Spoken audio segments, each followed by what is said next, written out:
Hey guys, welcome to government jobs Gyan YouTube channel. Guys, आज की इस वीडियो में हम बात करेंगे इंडियन नेवी ग्रुप सी के new recruitment notification online form apply process के बारे में। जी हाँ दोस्तों, इंडियन नेवी भारतीय नौसेना ने group C boat crew staff के 327 खाली पदों को भरने के लिए नोटिफिकेशन रिलीज कर दिया है। कैसे आप इस भर्ती के लिए अपने फॉर्म अप्लाई कर सकते हो बिना कोई मिस्टेक किए हुए, इसकी पूरी जानकारी हम आपको स्टेप बाय स्टेप रजिस्ट्रेशन से लेकर प्रिंट तक इस वीडियो में देंगे। बस आपको इस वीडियो को स्किप के बिना शुरू से लेकर एंड तक देखना है। उसके बाद वीडियो पसंद आए तो इसे लाइक और शेयर कर दें। चैनल पर नए हो तो इसे सब्सक्राइब कर लें। साथ ही साथ दोस्तों, यहाँ पर आपको फॉर्म अप्लाई करते हुए जो भी प्रॉब्लम फेस हो रही है उन सभी का हल आपको इस वीडियो में मिल जाएगा। और हम आपको ये भी बताएंगे कि कौन सी वो कॉमन मिस्टेक है जिसे करने से आपका एप्लीकेशन फॉर्म रिजेक्ट हो सकता है। तो आपको उस मिस्टेक को अवॉइड करते हुए अपना फॉर्म अप्लाई करना है और अपने फॉर्म को रिजेक्ट होने से बचाना है। तो बिना कोई वक्त गंवाए चलिए शुरू करते हैं।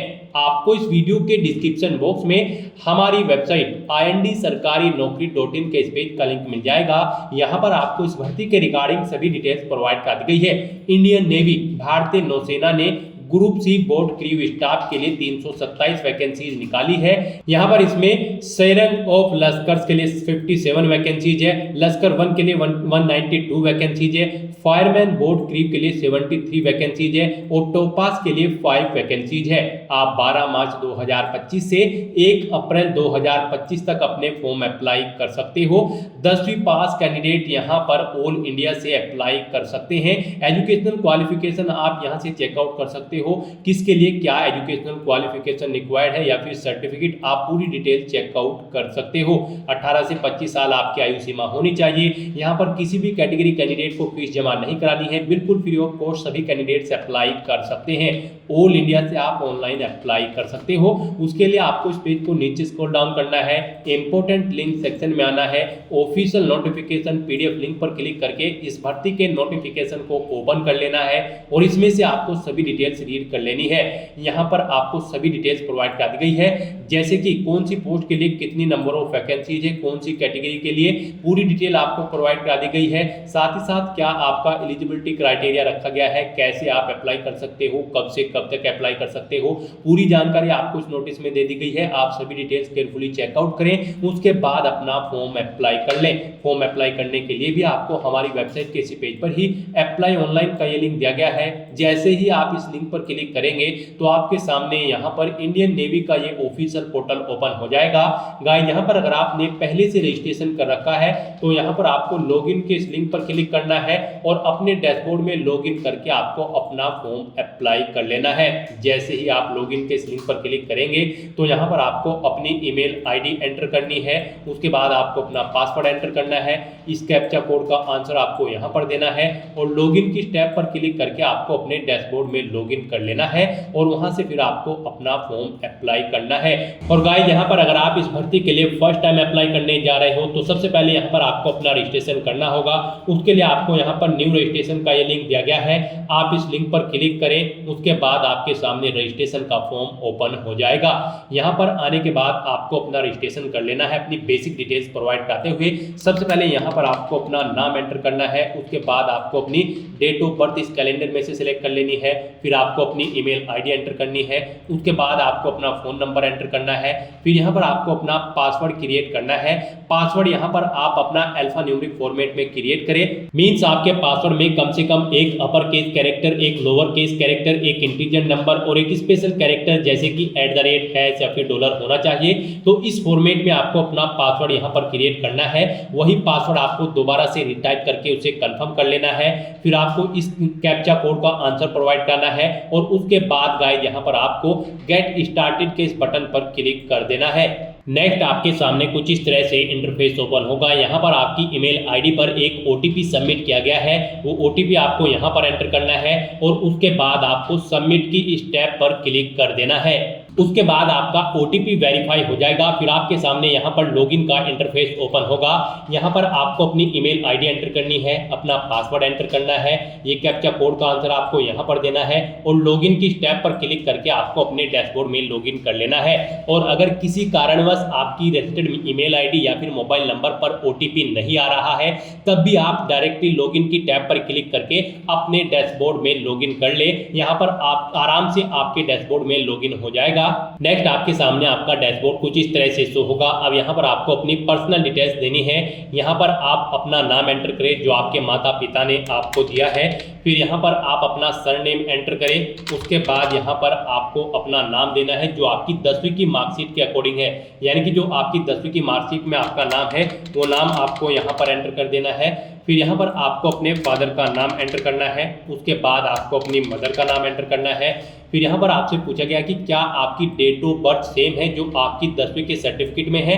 अगर है तो आप यस करें और नहीं है तो यहाँ पर आप नो ऑप्शन सेलेक्ट करें और फिर अपनी डेट ऑफ बर्थ यहाँ पर आप एंटर कर दें। तो गाइस यहाँ पर अगर सेम है तो आप यस ऑप्शन रहने दें और फिर यहाँ पर आपको अपना मैरिटल स्टेटस देना है। आप मैरिड हो, अनमैरिड हो, विडो हो, आप अपने अकॉर्डिंग ऑप्शन सेलेक्ट करें। फिर यहाँ पर आपको अपनी स्टेट सेलेक्ट कर लेनी है जिस स्टेट में आपका निवास है। फिर यहाँ पर आपको अपना रिलीजन सेलेक्ट कर लेना है। उसके बाद आपसे पूछा गया है क्या आपने 10वीं के बाद कभी अपना नाम चेंज किया है। अगर किया है तो यस करें। फिर गैजेटेड नोटिफिकेशन नंबर यहाँ पर आप अपना एंटर करें। गैजेटेड नोटिफिकेशन डेट यहाँ पर एंटर करें जिस डेट में आपने अपना नाम चेंज किया था और वो नोटिस दिया था। और फिर यहाँ पर न्यू चेंज नेम आप एंटर कर दें और नहीं किया है तो यहाँ पर आपको नो ऑप्शन सेलेक्ट कर लेना है। उसके बाद यहाँ पर आपको अपना आधार नंबर एंटर करना है। वही आधार नंबर एक बार फिर से एंटर करना है। आपकी बॉडी पर कहीं कोई कट या तिल का निशान है तो उस पैलेस का नाम यहाँ पर आपको देना है। कम से कम एक जगह देनी यहाँ पर आपके लिए रिक्वायर्ड है। उसके बाद यहाँ पर आपको अपनी नेशनलिटी सेलेक्ट कर लेनी है, अपना जेंडर सेलेक्ट करना है। फिर यहाँ पर आपको अपना प्रेजेंट एड्रेस एंटर करना है। उसके बाद यहाँ पर आपको अपना परमानेंट एड्रेस एंटर करना है।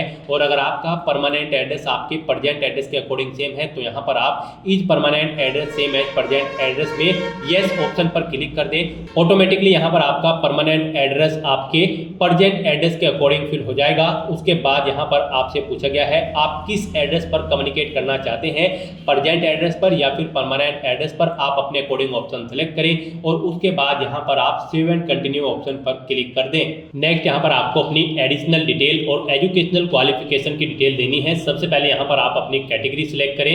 उसके बाद यहाँ पर आपसे पूछा गया है कि क्या आप PWBD कैंडिडेट हैं और आपकी PWBD की परसेंटेज 40% से अबव है।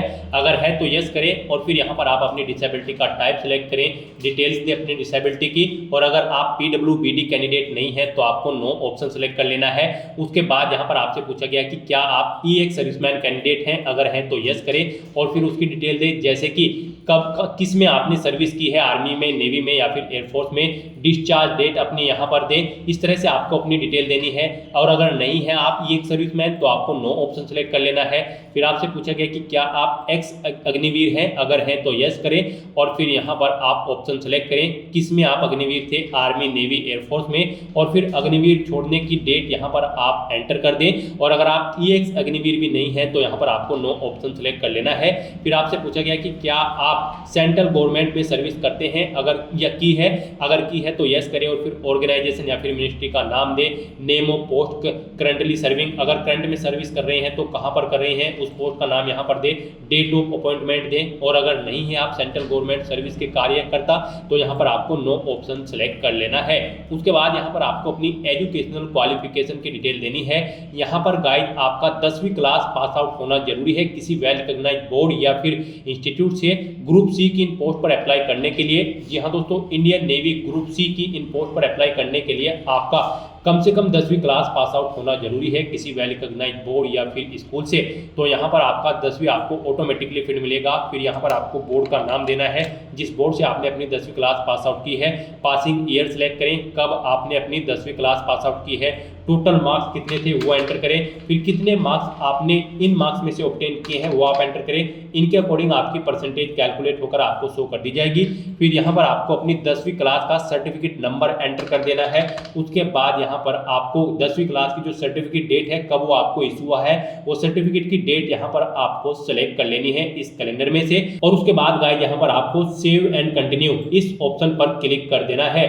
नेक्स्ट आपके सामने कुछ इस तरह से इंटरफेस ओपन होगा। अब यहाँ पर आपको अपनी पोस्ट प्रेफरेंस देनी है, पोस्ट की डिटेल देनी है। आप जिस पोस्ट के लिए अप्लाई करना चाहते हैं उसके लिए यहाँ पर आप यस करें और फिर यहाँ पर आप उसकी डिटेल दें। गाइस हम यहाँ पर आपको बता दें, आप सेरेंग लेस्कर्स की पोस्ट के लिए अगर अप्लाई करते हैं तो आपका 10वीं क्लास पास आउट होना जरूरी है, प्लस आपके पास सेरेंग सर्टिफिकेट होना जरूरी है, प्लस आपको 2 साल का एक्सपीरियंस होना जरूरी है एज ए सेरेंग incharge of a registered vessel 20 horse power engine पर। अगर आप लेस्कर्स 1 के लिए अप्लाई करते हैं तो फिर आपका 10वीं क्लास पास आउट होना जरूरी है, प्लस आपको स्विमिंग की नॉलेज होनी चाहिए और 1 साल का एक्सपीरियंस होना चाहिए किसी रजिस्टर्ड वेसल पर। और अगर आप फायरमैन बोट क्रू के लिए अप्लाई करते हैं तो आपका 10वीं क्लास पास आउट होना जरूरी है, प्लस आपको स्विमिंग की नॉलेज होनी चाहिए, प्लस आपके पास सर्टिफिकेट होना चाहिए प्री सी ट्रेनिंग कोर्स का। और अगर आप टोपास के लिए अप्लाई करते हैं तो फिर आपका 10वीं क्लास पास आउट होना जरूरी है, प्लस आपको स्विमिंग की नॉलेज होनी जरूरी है। तो यहाँ पर अगर आप गाइस सेरेंग ऑफ लेस्कर्स के लिए अप्लाई करने चाह रहे हैं तो यहाँ पर आपको यस ऑप्शन सेलेक्ट करना है, सेरेंग सर्टिफिकेट नंबर देना है, सेरेंग सर्टिफिकेट डेट सेलेक्ट कर लेनी है, सेरेंग सर्टिफिकेट आपको किसने इशू किया है वो यहाँ पर आपको देना है, फिर आपको अपनी रजिस्टर्ड वेसल नेम देना है, फिर आपको वेसल सर्टिफिकेट नंबर देना है, पोर्ट ऑफ रजिस्ट्री देनी है, फिर maximum power of vessel in HP यहाँ पर आपको एंटर करना है, कब से कब तक आपने वर्क किया है वो आपको डेट यहाँ पर सिलेक्ट कर लेनी है। फिर यहाँ पर आपको सेरेंग इंचार्ज एक्सपीरियंस इन डेट के अकॉर्डिंग यहाँ पर आपका एक्सपीरियंस डे में कैलकुलेट होकर आ जाएगा। फिर यहाँ पर आपको एक्सपीरियंस सर्टिफिकेट नंबर देना है अपना, उसके बाद आपको एक्सपीरियंस सर्टिफिकेट डेट देनी है, कब से आपको आपका सर्टिफिकेट इशू हुआ था। इस तरह से यहाँ पर आप अपने एक्सपीरियंस की डिटेल प्रोवाइड कर सकते हैं। एक से ज़्यादा जगह वर्किंग एक्सपीरियंस है तो आप ऐड मोर एक्सपीरियंस इस टैब पर क्लिक करें, एक सेम और ऐसी ही रो यहाँ पर ऐड हो जाएगी और उसमें आप अपने एक्सपीरियंस की डिटेल प्रोवाइड करा दें। और अगर आप लेस्कर 1 के लिए भी अप्लाई करना चाहते हैं तो यहाँ पर भी आप यस ऑप्शन सेलेक्ट करें, फिर आप यहाँ पर लेस्कर रजिस्टर्ड वेसल नेम एंटर करें, फिर वेसल रजिस्ट्रेशन नंबर एंटर करें, फिर उसके बाद यहाँ पर आप वेसल पोर्ट ऑफ रजिस्ट्री यहाँ पर एंटर करें, लेस्कर फ्रॉम कब से कब तक आपको जॉब की है या फिर वर्क किया है वो यहाँ पर आप सेलेक्ट करें। इनके अकॉर्डिंग आपके डे यहाँ पर एक्सपीरियंस के कैलकुलेट होकर आ जाएंगे। एक्सपीरियंस सर्टिफिकेट नंबर दें, एक्सपीरियंस सर्टिफिकेट कब आपको इशू हुआ है वो डेट सेलेक्ट करें। इस तरह से आप अपनी लेस्कर 1 की एक्सपीरियंस की डिटेल यहाँ पर प्रोवाइड कर सकते हैं। एक से ज़्यादा जगह वर्किंग एक्सपीरियंस है तो आप ऐड मोर एक्सपीरियंस इस टैब पर क्लिक करें, सेम ऐसी ही एक और रो यहाँ पर ऐड हो जाएगी और उसमें आप अपने एक्सपीरियंस की डिटेल प्रोवाइड करा दें। उसके बाद यहाँ पर आपसे पूछा गया कि क्या आप फायरमैन की पोस्ट के लिए भी अप्लाई करना चाहते हैं। अगर चाहते हैं तो यहाँ पर आप यस करें, नहीं तो नो ऑप्शन सेलेक्ट करें। यस करते हैं तो फिर आपको यहाँ पर भी डिटेल देनी होगी। यहाँ पर आप name of marine training institute का नाम दें और उसके बाद यहाँ पर आपको मरीन ट्रेनिंग इंस्टीट्यूट का नंबर देना है, फिर अपना रोल नंबर देना है, फिर आपको प्री सी कोर्स आपने कब स्टार्ट किया है यहाँ पर आप डेट सेलेक्ट करें, कब तक किया है वो डेट सेलेक्ट करें, फिर यहाँ पर आप अपने प्री सी कोर्स सर्टिफिकेट का नंबर दें, उसके बाद प्री सी कोर्स सर्टिफिकेट की डेट दें कब आपको सर्टिफिकेट इशू हुआ है। उसके बाद यहाँ पर आपसे पूछा गया कि क्या आप टोपास की पोस्ट के लिए भी अप्लाई करना चाहते हैं। अगर चाहते हैं तो यस करें, नहीं तो नो ऑप्शन सेलेक्ट करें और उसके बाद गाइस यहाँ पर आपको सेव एंड कंटिन्यू के ऑप्शन पर क्लिक कर देना है। नेक्स्ट आपके सामने कुछ इस तरह से इंटरफेस ओपन होगा। गाइस यहाँ पर अब आपको अपने डॉक्यूमेंट अपलोड करने हैं। आपको दी गई गाइडलाइंस के अकॉर्डिंग अपने डॉक्यूमेंट अपलोड करने होंगे, अदरवाइज आपका एप्लीकेशन फॉर्म रिजेक्ट हो सकता है। यहाँ पर आपको अपना फोटो अपलोड करना है। फोटो आपका 50 से 100 KB के बीच में होना चाहिए, JPEG या फिर JPG फॉर्मेट में होने चाहिए। उसके बाद यहाँ पर आपको अपने सिग्नेचर अपलोड करने हैं। सिग्नेचर भी आपके JPG या फिर JPG फॉर्मेट में होने चाहिए 50 से 100 KB के बीच में। और उसके बाद यहाँ पर आपको अपना डेट ऑफ बर्थ का प्रूफ अपलोड करना है। उसमें आपको अपनी 10वीं की मार्कशीट या फिर बर्थ सर्टिफिकेट अपलोड करना होगा। ये डॉक्यूमेंट आपका यहाँ पर 400 KB से कम होना चाहिए। उसके बाद आपको अपना आधार ID प्रूफ अपलोड करना है, ये भी 400 KB से कम होना चाहिए। फिर आपको अपनी 10वीं की मार्कशीट यहाँ पर अपलोड करनी है, ये भी 400 KB से कम इसका साइज होना चाहिए। आपके ये तीनों document date of birth proof, ID proof और 10वीं की मार्कशीट PDF फॉर्मेट में होने चाहिए। तो इन डॉक्यूमेंट्स को अपलोड करने के लिए आपको यहाँ पर ब्राउज के ऑप्शन पर क्लिक करना है। फाइल को सिलेक्ट कर लेना है और फिर आपको अपलोड बटन पर क्लिक करके 1 बाय 1 करके आपको अपने इन सभी डॉक्यूमेंट्स को अपलोड कर देना है। आप ब्राउज के बटन पर क्लिक करें, फाइल को सिलेक्ट करें, अपलोड बटन पर क्लिक करें और अपने इन डॉक्यूमेंट्स को आप 1 बाय 1 करके यहाँ पर अपलोड कर दें। उसके बाद यहाँ पर आपसे पूछा गया है कि क्या आप अपनी पर्सनल इंफॉर्मेशन को यहाँ पर अवेलेबल कराना चाहते हैं इस टर्म एंड कंडीशन के अंतर्गत, तो यहाँ पर आपको येस ऑप्शन सेलेक्ट करना है। फिर आपको सेल्फ डिक्लेरेशन सेक्शन में इस चेकबॉक्स को ओके करना है और उसके बाद गाइस यहाँ पर आपको save and continue for final submission इस ऑप्शन पर क्लिक कर देना है। उसके बाद आपके सामने यहाँ पर आपके एप्लीकेशन फॉर्म का पूरा प्रीव्यू शो कर दिया गया है। आपको एक एप्लीकेशन नंबर भी दे दिया गया है, आपको इसे नोट डाउन करके रख लेना है फ्यूचर यूज के लिए। यहाँ पर आपको सभी डिटेल्स प्रोवाइड कराई गई है, आपने जो पीछे फिल की है सभी डिटेल्स आप केयरफुली चेकआउट करें। इस पेज को नीचे स्क्रॉल डाउन करें, कहीं पर कोई मिस्टेक है तो आप एडिट एप्लीकेशन इस ऑप्शन पर क्लिक करके अपना एप्लीकेशन फॉर्म एडिट कर ले। और अगर सभी चीजें ओके हैं तो बस यहाँ पर अब आपको अपना फॉर्म सबमिट कर देना है। उसके लिए आपको सबमिट एप्लीकेशन की स्टेप पर क्लिक करना है। फिर आपके सामने मैसेज शो हो जाएगा, आपका एप्लीकेशन फॉर्म यहाँ पर सक्सेसफुली सबमिट हो चुका है। अब आप यहाँ पर ओके के इस बटन पर क्लिक कर दें। उसके बाद आपके सामने आपका एप्लीकेशन फॉर्म दोबारा से शो हो जाएगा। अब यहाँ पर इसे आप नीचे स्क्रॉल डाउन करें और फिर यहाँ पर प्रिंट के इस बटन पर क्लिक करके अपने एप्लीकेशन फॉर्म का एक हार्ड कॉपी प्रिंट आउट ले लें फ्यूचर यूज के लिए, फ्यूचर रेफरेंस के लिए। और आप अपने एप्लीकेशन फॉर्म का स्टेटस भी चेकआउट कर सकते हो अपने डैशबोर्ड में वापस जाकर, वहां से आप अपने एप्लीकेशन फॉर्म का स्टेटस चेकआउट कर सकते हो। तो दोस्तों ऐसे आप Indian navy group C 327 post के लिए अपना फॉर्म अप्लाई कर सकते हो बिना कोई मिस्टेक किए हुए। आज की इस वीडियो में बस इतना ही। आई होप ये वीडियो आपको पसंद आई होगी। अगर पसंद आई हो तो इसे लाइक और शेयर करें, चैनल पर नए हो तो इसे सब्सक्राइब कर लें। Thanks for watching.